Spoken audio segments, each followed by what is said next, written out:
everyone, welcome back to my channel. So today's video is a review of this Dior Rose Des Vents necklace that I have, and I'm also going to give my general thoughts and opinions on the Rose Des Vents jewelry from Dior and how I think it compares to the Van Cleef Arpels Alhambra jewelry. I've gotten quite a few questions from you guys asking, which one is better, which one you should get. So I thought I would kind of talk about it all in this video, and yeah, let's get into it. So I'm going to quickly give a rundown of the exact necklace that I have. So this is the pink opal with 18 karat rose gold Rose Des Vents necklace. And on the front, there is a tiny little diamond on it. It's really not that big at all. Dior says that it's approximately 0.045 carats. So super tiny, but you do get a little bit of sparkle from it. And the chain on this necklace is 42 centimeters long. You do also have the option to make it either 40 centimeters or 38 centimeters. There's two extra hoops on the back for you to adjust it. So what are my thoughts on this necklace? So I guess let me talk about the chain first before we talk about the motif at the front. So I find that with this chain, it's actually more weighty than a lot of other chains that you can find from, for instance, Van Cleef & Arpels, Cartier, Tiffany's, that kind of place. I find that this weighs more. It's a little bit thicker, wider, but it doesn't really sparkle.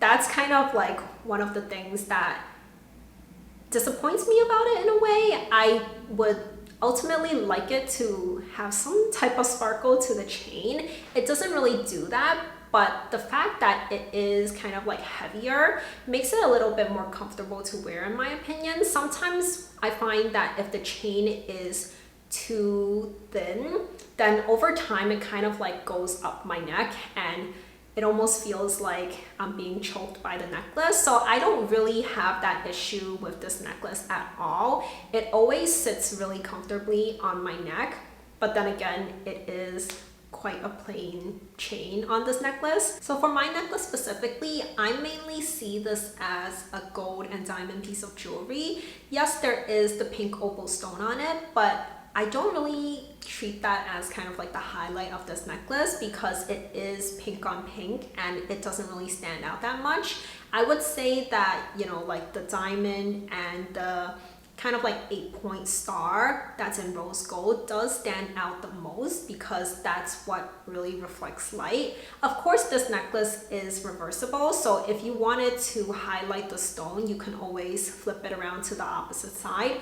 Or of course, you can get a different version of this necklace that does have a bit more contrast, like if you were to get the mother of pearl with yellow gold, or they have like onyx or a bunch of different color stones too. Those would definitely offer more contrast and it would kind of like allow the stone to shine a bit more. As for wearing this necklace on the back, while it definitely is an option, I think I've done that maybe twice maximum. It's just that for one, the hook on the back is reversed if I were to wear it on the back, and it's just not convenient for me to put it on myself like that. So that's one of the reasons I don't really do it, and I just like the front more. I did buy this necklace because I like that 8-point star design. So yeah, whenever I pick up this necklace, I would just prefer to have the front of it be showing instead of the back of it. And the back is like the chain, it's pretty plain. It's just a circular piece of the pink opal stone, nothing else to it. So yeah, I mean, I kind of thought that I would wear it on the back a little bit more, but that just hasn't been the case. And the last thing I want to mention about the necklace is even though some of the stones, it is okay to wear it into the shower, I just personally wouldn't recommend it. So of course there are some stones like mother of pearl, for example, where you shouldn't get it wet. But even for mine, which is in the pink opal, even though it is okay to wear it showering, I have done it before and I just wasn't a big fan of it because soap residue would get trapped along the 8-point star really easily. And even though I was able to get it off by gently scrubbing at it with a soft bristle toothbrush, it's just not ideal. And My sales associate actually doesn't recommend you cleaning it yourself. She said that if I needed to be cleaned, I should take it to her and she would send it off to have it cleaned. But that's just a lot of hassle, right? So that's why I chose to do it myself. But if you kind of want to be more careful about it, maybe just hand it to them to do the cleaning, or don't wear it into the shower and it wouldn't have to be cleaned as often. As for my general thoughts on the Rose Des Vents collection, I'm actually a big fan of it. I especially like a lot of the new offerings they have. There's at least one, maybe two items that are on my wish list. One of them is the extra small version of this necklace. So it only has the gold and the diamond. There's no stone on it. So that's one that's on my wish list. And the second one is this new release of theirs. It's where you have this one motif in the center and then there's two little diamonds on the side. I also think that one looks really pretty. So I do love that they're expanding this collection. I guess that means that a lot of other people also like it, even though I don't really think there's much information about it here on YouTube. So hopefully this is helpful for you guys.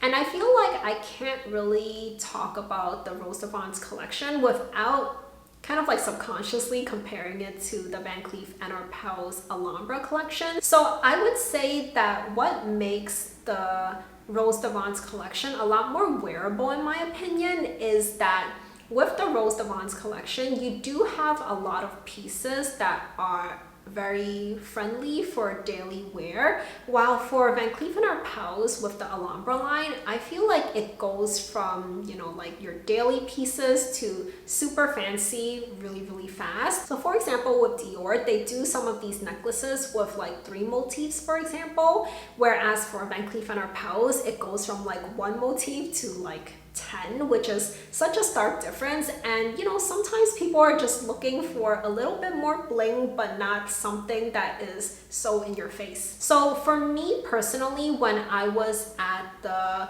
Van Cleef & Arpels store trying on their vintage Alhambra necklace, I found that it looked a little bit too big for my liking. So if you think that the vintage size from Van Cleef & Arpels is too big and the suite size is too small, then this is probably like a good in-between for you. I actually remember asking my sales associate at Van Cleef & Arpels why they don't make something that's like in between those 2 sizes, and her response made perfect sense. She said that if they made something in between, then no one would buy the vintage one.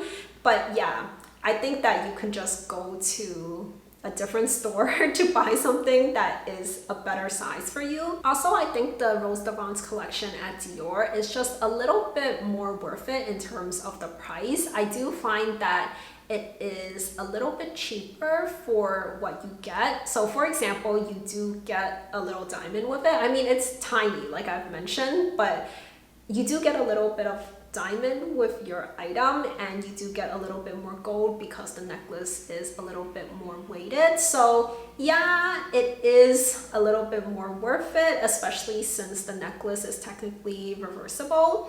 But with Van Cleef & Arpels, jewelry really is their specialty, and you can argue that they can charge a premium for that expertise. And since Van Cleef & Arpels does specialize in fine jewelry, the service that you get after purchasing a piece of fine jewelry from them is definitely better compared to Dior. So for example, if I wanted to take my Sweet Alhambra pendant necklace into Van Cleef & Arpels for them to clean it, they can do that for me at the boutique. But for Dior, like I mentioned, they would have to send it off, and who knows when I would get it back. So overall, I do think that it's worth taking a look at the Rose Des Vents collection from Dior. And I think that it's a good alternative to the Van Cleef & Arpels Alhambra line. So if you want something that's similar to that, but not that exactly, because maybe you think it's too common and you want something that's a little bit more unique, or you're not a big fan of the clover shape. If, you know, for any of those reasons or any other reasons that I haven't mentioned, if